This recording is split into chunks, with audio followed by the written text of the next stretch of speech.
నమస్కారం metro news కి స్వాగతం. ముందుగా ముఖ్యాంశాలు.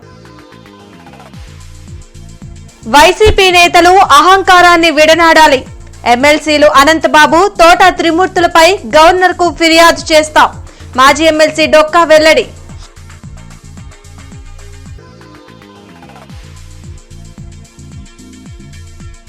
గ్రామ వార్డు సచివాలయాలను స్థానిక సంస్థల పరిధిలోకి తీసుకురావాలి. కాంగ్రెస్ నేత తులసిరెడ్డి డిమాండ్.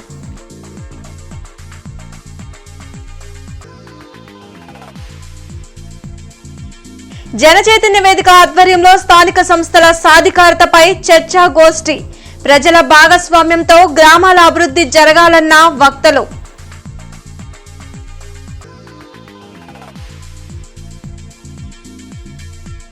కులగణనను కేంద్రం తక్షణమే నిర్వహించాలి. బీపీ మండలకు ఘన నివాళులు అర్పించిన ఎంపీ విల్సన్. నమస్కారం, సిటీ వార్తలకు స్వాగతం. బీపీ మండల జయంతిని గుంటూరులో నిర్వహించారు. అమరావతి రోడ్లోని బీపీ మండల విగ్రహానికి ఎంపీ పి విల్సన్ తో పాటు బీసీ సంఘ నాయకులు డాక్టర్ ఆల వెంకటేశ్వర్లు, కేశన శంకర్రావు, ఇతర నాయకులు పూలమాలలు వేసి ఘన నివాళులర్పించారు. కులగణను కేంద్రం వెంటనే నిర్వహించడం వల్ల బలహీన వర్గాలకు న్యాయం జరుగుతుందని విల్సన్ అన్నారు. బీపీ మండల్ కమిషన్ నివేదిక కారణంగానే వెనుకబడిన వర్గాలకు రిజర్వేషన్ లభించిందని గుర్తు చేశారు. And appreciate what late Mr. B.P. Mandal has done to the society. Because of his report, Mandal Commission report, we are able to get 27% of OBC reservation. Even though Mr. Mandal recommended for 52% of reservation, at that point of time, the government of India gave only 27% of reservation. Now the problem is, even this 27% of reservation, the OBC committee is not able to enjoy. Under the concept of creamy layer, what is given in one hand is taken away by the other hand. YCP ఎమ్మెల్యేలు అనంతబాబు, తోట త్రిమూర్తులపై ఆ party అధ్యక్షులు YS Jagan తక్షణ చర్యలు తీసుకోవాలని మాజీ MLC Dokka మాణిక్య Varaprasad demand చేశారు. గుంటూరులో ఆయన మీడియాతో మాట్లాడారు. దళితులు, మహిళల పట్ల అసభ్యంగా ప్రవర్తించే వారికి వైసీపీ అండగా నిలవటం సిగ్గుచేటని అన్నారు. దళితులపై ఎలా దాడి చేయాలి, మహిళల పట్ల ఎలా అసభ్యంగా ప్రవర్తించాలనే అంశాలపై వైసీపీ నేతలకు వీరితో శిక్షణ ఇప్పిస్తారా అని మండిపడ్డారు. నిన్న వైసీపీ ఎమ్మెల్సీ అనంతబాబు తన వికృత రూపాన్ని మహిళలపై తను చూపించినటువంటి ఒక దుర్మార్గమైన వీడియోస్ బయటకు వచ్చాయి. అలాంటి వ్యక్తుల్ని తన పార్టీలో కొనసాగించడం ఎంతవరకు సమంజసం అని చెప్పి నేను వైసీపీ నాయకత్వాన్ని, జగన్మోహన్ రెడ్డి గారిని ప్రశ్నిస్తూ ఉన్నాను. అలాంటి వ్యక్తుల్ని రాజకీయాల నుంచి పంపించేసి, సస్పెండ్ చేసి, లేకపోతే రిమూవ్ చేసి రాజకీయాలకు ఒక సంకేతాన్ని ఇవ్వాల్సిన అవసరం. ఇదో దేశం మొత్తం కూడా మహిళా లోకాన్ని, మహిళలపై జరుగుతున్న అత్యాచారాలకు వ్యతిరేకంగా పనిచేస్తూ ఉంటే రాజకీయ పక్షాలన్నీ కూడా సుప్రీంకోర్టు కూడా ఇన్వాల్వ్ అయ్యి ఇలాంటి దోషులను కఠినంగా శిక్షించాలని చెప్తా ఉంటే వైసీపీ మాత్రం నిమ్మకు నేరెత్తినటువంటి అలాంటి వాళ్ళని ప్రోత్సహిస్తూ ఉంది. ఏ విధంగా మహిళలను వేధించాలో వైసీపీ శిక్షణా శిబిరాలు అనంతబాబుతో, అనంతపూర్లో ఎక్స్-ఎంపీ ఉన్నాడు, అతనితోటి శిక్షణా తరగతులు నిర్వహించి వైసీపీ కార్యకర్తలకి మంచి ఈ విధంగా ఎలా చేయాలి, దళితులను ఎలా అణిచివేయాలి, మహిళలను ఎలా వేధించాలో ట్రైనింగ్ ఇస్తారంట. అంత దౌర్భాగ్యం, అంత విచ్చలవిడితనం ఆ పార్టీలో తయారైంది. రవి హెల్పింగ్ హ్యాండ్స్ ట్రస్ట్ వారి సౌజన్యంతో శ్రీ బాలాజీ హాస్పిటల్స్ ఆధ్వర్యంలో డాక్టర్ బి చంద్రశేఖర్ పర్యవేక్షణలో గుంటూరు లాలాపేట ట్రైనింగ్ స్కూల్లో స్వచ్ఛంద మెగా రక్తదాన శిబిరాన్ని నిర్వహించారు. ఈ కార్యక్రమాన్ని ఎమ్మెల్యే నసీర్ అహ్మద్ ప్రారంభించారు. అన్ని దానాల్లో కల్లా రక్తదానం మహోన్నతమైన కార్యక్రమమని గుంటూరు తూర్పు ఎమ్మెల్యే మొహమ్మద్ నజీర్ అహ్మద్ స్పష్టం చేశారు. ప్రాణాపాయ స్థితిలో ఉన్న వ్యక్తికి పునర్జన్మనిచ్చే శక్తి రక్తదానం చేసిన వ్యక్తికి మాత్రమే ఉందని తెలిపారు. సామాజిక దృక్పథంతో ప్రముఖ న్యూరాలజిస్ట్ డాక్టర్ బి చంద్రశేఖర్ తన తమ్ముడు డాక్టర్ రవికుమార్ సంస్మరణార్థం పలు సేవా కార్యక్రమాలు నిర్వహించడం అభినందనీయమని కొనియాడారు. తొలుత దివంగత డాక్టర్ రవికుమార్ చిత్రపటానికి ఎమ్మెల్యే పూలమాలలు వేసి ఘనంగా నివాళులర్పించారు. అనంతరం ఎమ్మెల్యే బ్లడ్ డొనేషన్ చేసిన వారికి సర్టిఫికెట్స్ ప్రదానం చేశారు. ఈ మేరకు ఎమ్మెల్యే నజీర్ అహ్మద్ మీడియాతో మాట్లాడుతూ సమాజ సేవ సామాజిక బాధ్యతగా ప్రతి ఒక్కరూ స్వీకరించాలని కోరారు. రవి హెల్పింగ్ హ్యాండ్స్ ట్రస్ట్ ఆధ్వర్యంలో అనేక సేవా కార్యక్రమాలు నిరంతరాయంగా కొనసాగడం గొప్ప విషయమన్నారు. అన్నగారి జ్ఞాపకార్థం ప్రతి సంవత్సరం కూడా సేవా కార్యక్రమాల ద్వారా ఆయన గుర్తు చేసుకుంటున్నటువంటి పరిస్థితులు చాలా సంతోషంగా. ఎందుకంటే చనిపోయిన వ్యక్తి గురించి మర్చిపోయి గుళ్ళకో లేకపోతే దేవాలయాలకో సహాయం చేయడం అంతవరకు మేమందరం కూడా చూస్తూ ఉన్నాం. కానీ ఒక బ్రదర్గా హెల్పింగ్ హ్యాండ్స్ పేరుతో ప్రతి సంవత్సరం కూడా పెద్ద ఎత్తున బ్లడ్ డొనేషన్ క్యాంప్ని పెట్టి అవసరమైనటువంటి వారికి రక్త సహాయం చేయడం, అంతేకాకుండా వైద్య సదుపాయాలు కల్పించడం, ఫ్రీ మెడికల్ క్యాంప్స్ పెట్టడం, ఇవన్నీ కూడా డాక్టర్ చంద్రశేఖర్ గారు ఆయన కష్టపడి చదువుకొని ఇంత పెద్ద స్థాయికి వచ్చినప్పుడు కూడా నిత్యం కూడా ఈ ప్రాంత ప్రజలకు సేవ చేయాలన్న ఆలోచనతో నిత్యం మెడికల్ క్యాంప్స్ అలాగే బ్లడ్ డొనేషన్ క్యాంప్స్ ఏర్పాటు చేస్తున్నందుకు చంద్రశేఖర్ గారికి అలాగే వారి కుటుంబ సభ్యులందరికీ కూడా హృదయపూర్వకమైనటువంటి ధన్యవాదాలు. మా అన్నయ్య గారైన డాక్టర్ రవికుమార్ గారు 2008లో గౌతమి ఫైర్ యాక్సిడెంట్లో చనిపోయారు. అప్పటి నుంచి కూడా ఆయన పేరు మీద ఏదో ఒక సేవా కార్యక్రమాలు స్టార్ట్ చేద్దామని గత సంవత్సరం 2023న రవి హెల్పింగ్ హ్యాండ్స్ ట్రస్ట్ అనేది స్థాపించడం జరిగింది. దాని తర్వాత ప్రతి నెల కూడా ఏదో ఒక సేవా కార్యక్రమం స్కూల్ పిల్లలకు కానీ వయోవృద్ధులకు కానీ పిల్లలకు కానీ అందరికీ సేవా కార్యక్రమాలు చేస్తున్నాము. ప్రతి సంవత్సరం ఒక నెలలో బ్లడ్ డొనేషన్ క్యాంప్ ఆర్గనైజ్ చేస్తున్నాం. పోయిన సంవత్సరము ఇదే నెలలో బ్లడ్ డొనేషన్ క్యాంప్ ఆర్గనైజ్ చేయడం జరిగింది. మరియు ఎమ్మెల్యే గారి సహకారంతో ఈరోజు కూడా బ్లడ్ డొనేషన్ క్యాంప్ ఆర్గనైజ్ చేశాము. చాలా విశేష స్పందన లభిస్తుంది. ఈ బ్లడ్ అంతా కూడా థాలసీమియా పిల్లలు అటువంటి వాళ్ళకి బ్లడ్ డొనేషన్ క్యాంప్ వచ్చిన బ్లడ్ అంతా కూడా వాళ్ళకి ఇవ్వడం జరుగుతుంది. విద్యుత్ స్మార్ట్ మీటర్లను ఉపసంహరించుకోవాలని సిపిఐ డిమాండ్ చేసింది. ఈ సందర్భంగా వారు మాట్లాడుతూ మీటర్లను ఉపసంహరించుకోలేకపోతే మరో విద్యుత్ ఉద్యమం తప్పదని ఆ పార్టీ జిల్లా కార్యదర్శి జంగాల అజయ్ కుమార్ హెచ్చరించారు. అన్ని వర్గాల ప్రజలపై స్మార్ట్ మీటర్ల భారం పడుతుందని ఆయన తెలిపారు. ప్రభుత్వం వెంటనే ఈ నిర్ణయాన్ని ఉపసంహరించుకోవాలని అజయ్ కుమార్ కోరారు.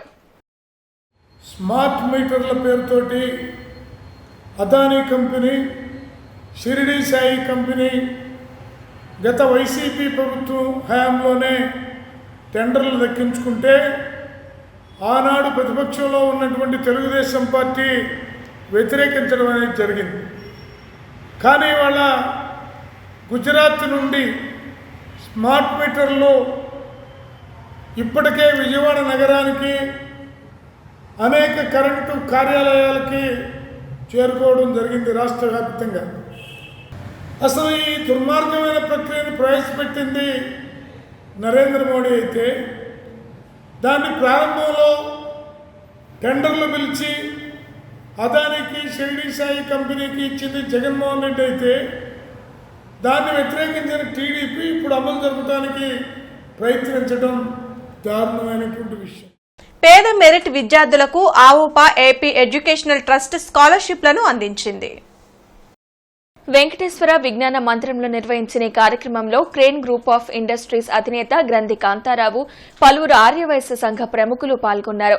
కష్టపడితే ఎంచుకున్న లక్ష్యాన్ని చేరుకోవచ్చని, పేద మెరిట్ విద్యార్థులకు స్వచ్ఛంద సంస్థలు చేయూత ఇవ్వాలని వక్తలు సూచించారు.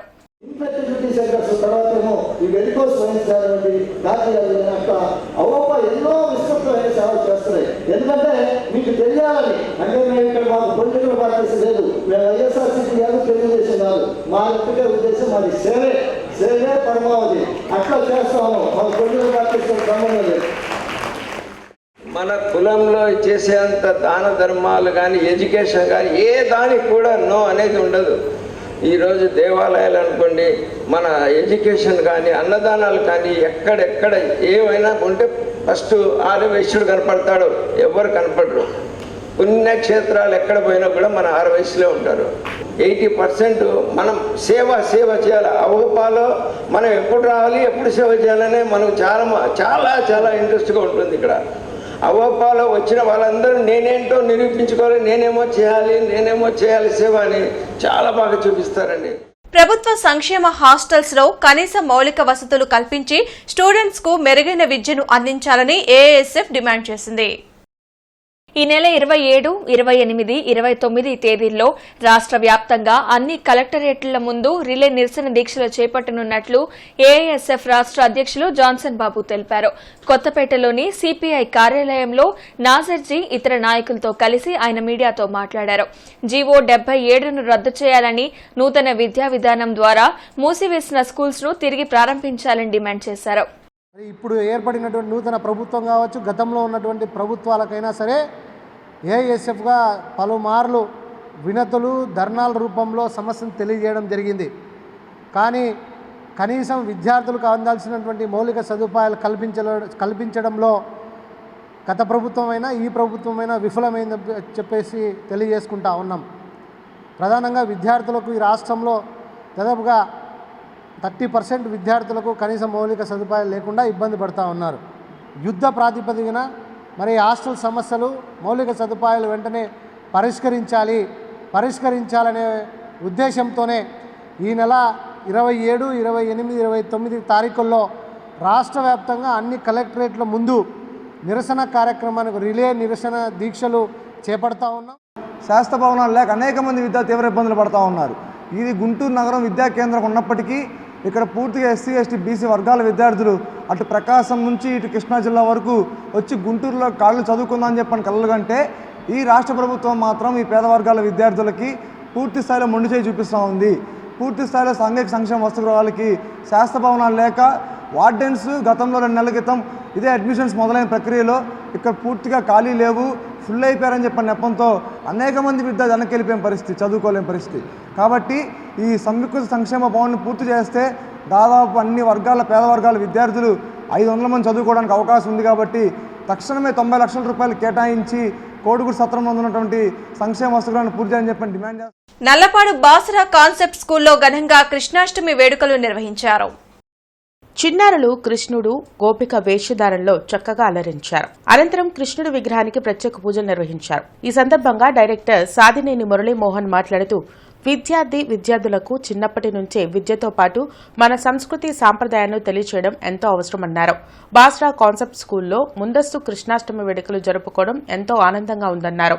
నృత్య ప్రదర్శనతో గోపిక, కృష్ణుడు వేషధారంలో ఉన్న చిన్నారులు ఎంతగానో అలరించారన్నారు. అనంతరం కృష్ణాష్టమి ప్రత్యేకత అయిన ఉట్టికొట్టే కార్యక్రమం విద్యార్థులతో కలిసి నిర్వహించారు. ఈ కార్యక్రమంలో స్కూల్ ఉపాధ్యాయులు, విద్యార్థుల తల్లిదండ్రులు పాల్గొన్నారు.